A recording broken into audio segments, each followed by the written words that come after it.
심층 해설 메르츠 총리의 팔레스타인 정책.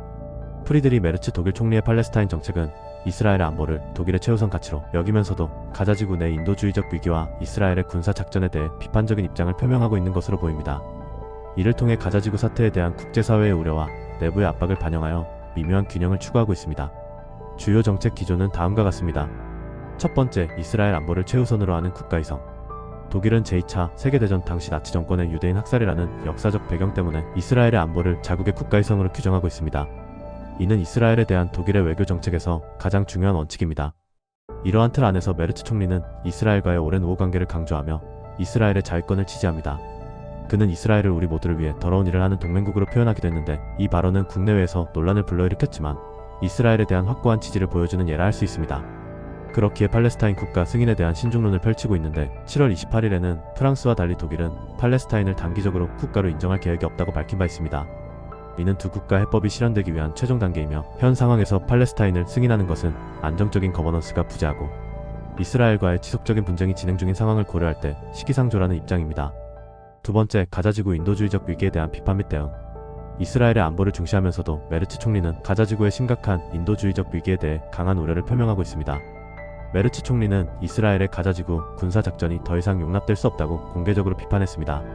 그는 가자지구 내 민간인 피해가 하마스와의 싸움만으로 설명될 수 없다고 지적하며 이스라엘의 군사작전 목표가 무엇인지 이해하기 어렵다고 언급했습니다.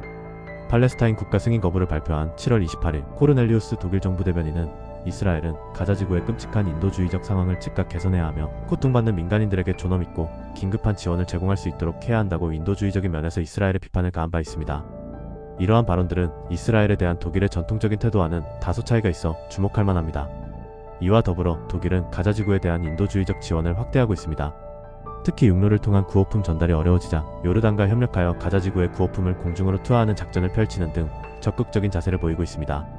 이는 외교적 압박과 별개로 민간인들의 고통을 완화하기 위한 실질적인 조치입니다. 세 번째, 내부 및 국제적인 압박. 메르츠 총리의 팔레스타인 정책은 독일 내부와 국제사회로부터 다양한 압박을 받고 있습니다.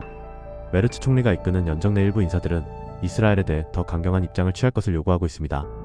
이들은 이스라엘의 비인도적인 살인을 비난하는 서방 국가들의 성명에 독일도 동참해야 한다고 주장합니다.